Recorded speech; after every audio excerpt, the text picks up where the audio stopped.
Saturday saw a brand new foreign drama in the BBC4 Saturday night foreign drama slot. This one is from Australia.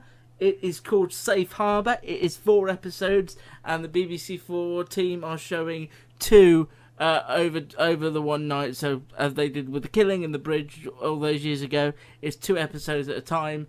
This is directed, oddly, by the same bloke who directed BBC One's The Cry last year, and also happens to star Ewan Leslie, who was in The Cry last year. Basic premise here is that it's about the migrant crisis, really.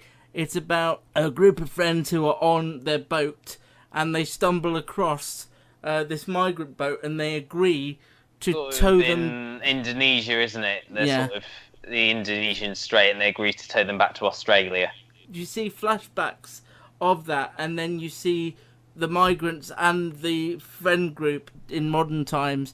Something's happened to the group, and something's happened to the migrants, and there's a question over what that was and why it was, and they sort of meet up again, and it transpires that at some point during the journey, the tow rope was cut, and some of the migrants' families drowned, and it's just about the impact that it has on the 2 groups of people. Rob, what did you think of the first episode of this new Aussie drama? I'd never heard anything about it until you said go watch it, and I was a bit worried because all my UK friends who've defected to Australia, the one complaint they have is that the TV is terrible down there, so I was a bit trepidatious. But then I started to watch it, and it was quite good. I immediately took against it because it does the flash forward or flashback kind of thing, which I think is terribly lazy storytelling and just a way to keep the audience hooked. But as it went on, I started to get more and more into it. It's the thing it reminded me of when a soap does a late night episode or one of those special Hollyoaks After Dark. One of those special VHS only episodes of EastEnders where they all go down. Slater's in detention. Yeah, and it felt like a really serious mini After Dark series of Neighbours or Home and Away. Half of them had been in Home and Away at some point. I did do a bit of research on the cast. Yeah, I'm sure they had. But it was good. I liked it. I'm definitely going to watch more actually when it airs. It's odd because I liked it, but I hated the families in it. But I wanted to find out more about the immigrant family in it actually, Ismail and that lot, rather than just this family having an awkward, lovely life in their own lovely home. Well, I think we can see in the preview for next week that it becomes a slightly different show, doesn't it? They start an investigation into what actually happened. Yeah. And that's the premise going forward, is that these people are on trial. One of them is she a solicitor who's looking to become a magistrate? Is that right?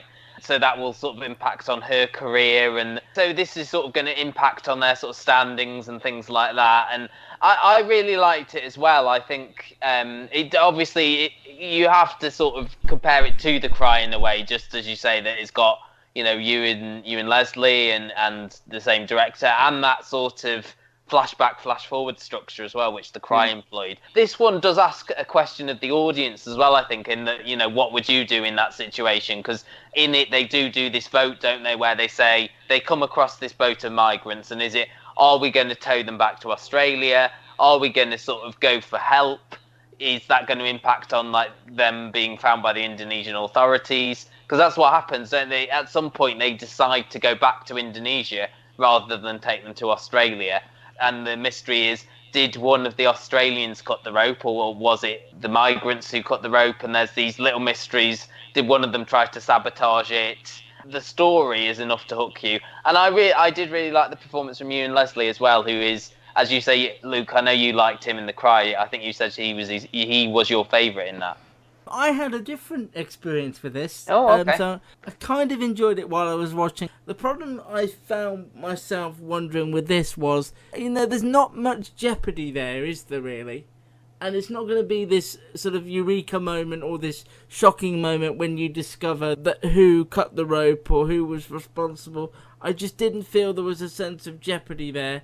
I do think that the spotlight wasn't enough on the immigrant families, because that was the side of the plot I was more engaged and more invested in. But I do think just the lack of there being this sort of moment where you're going to discover something kind of is a bit of a turn off for me, because I think it's just going to be a lot of people talking and discussing an issue that we're hearing a lot about in the news and everything anyway. But I just felt there wasn't that moment of jeopardy that you need, or that intrigue wasn't really there for me to go, oh, I'm desperate to see what happens. The other story that we didn't pick up on is that there's the daughter of the Ewan Leslie and his wife's character is trying to have some sort of relationship with the son of the immigrant family, and that seems to be a subplot that does continue throughout the series as well. I have a weird, and without having seen the other 3 episodes, I have a weird feeling someone's going to die, or someone's going to try and kill someone, and I think that's probably why I'm going to watch it, and also to see who cut the rope, of course. And that is probably the big hook. That and what you would do. It does ask a very good question. Yeah. I think it presents that question in a really good way. And, you know, I could easily see a kind of British or American version of this show appearing on. Well, it was very well received over there as well. It was like on a lot of people's best of lists over there that I follow, and a lot of people saying it was the best Australian drama of. I think it was early last year, but it could be in the year before. It was around. I did some research on this. It was April 2018. 4 is not asking a lot of me, and Ewan Leslie is a really strong character actress. So you may have convinced me that I need. I mean, Matt, you're going to persist? Yeah, I think so. As I say, I would have probably watched the second episode had I not got Russian Doll to watch, and then got hooked into that a little bit. What I'll do is I'll watch the second episode of this. That'll be halfway. If I'm not hooked by the halfway point, then it's not for me, I suppose. What I did like about it was it didn't push the subject matter in your face, and I thought, you know, you could believe both sides of the story, and you felt empathy for both sides. There wasn't a villain or a hero of the piece, really. It was, this happened to this set of people, and it had this effect on those people, and that's well done. You don't see that often enough. There wasn't a bias, I don't think, to either side, which should perhaps be applauded. The only thing that sort of took me out of it a little bit was when the wife of Ismail found all those links to him having stalked the Australian family. You know, he'd done a nice little favourites tab on the computer of Maddie's school, and this is the business that they run, and this is the solicitor, and it was all, you know, you'd sort of do incognito that, surely. I like a very organised stalker. I mean, if someone is going to come after you, you want their tabs organised.